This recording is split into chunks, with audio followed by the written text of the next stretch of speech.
per l'importante presenza nel territorio e per la capacità di raccontare la città,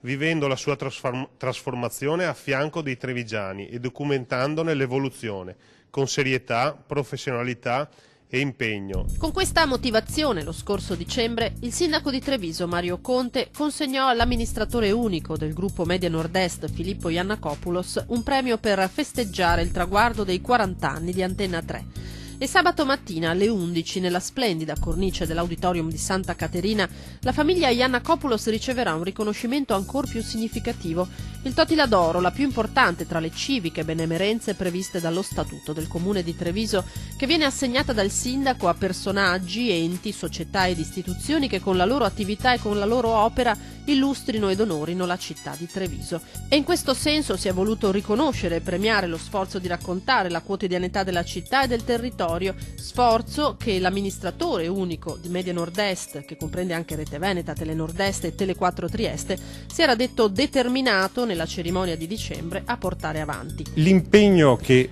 mi prendo io dal punto di vista editoriale di dire che per i prossimi 100 anni Antenna 3 sarà a servizio della cosa più importante che abbiamo, cioè il cittadino. Il Totila d'Oro coronerà i festeggiamenti per i 40 anni di Antenna 3, storica televisione trevigiana. Sul palco di Santa Caterina, sabato, saliranno poi anche la famiglia Francescato, che per Casugana ha regalato e regala ancora alla città di Treviso e all'Italia del rugby, campioni di sport e di vita. E infine Don Canuto Toso, fondatore dell'associazione Trevisani nel Mondo, che da sempre è impegnato nella tutela dei diritti degli emigrati trevigiani.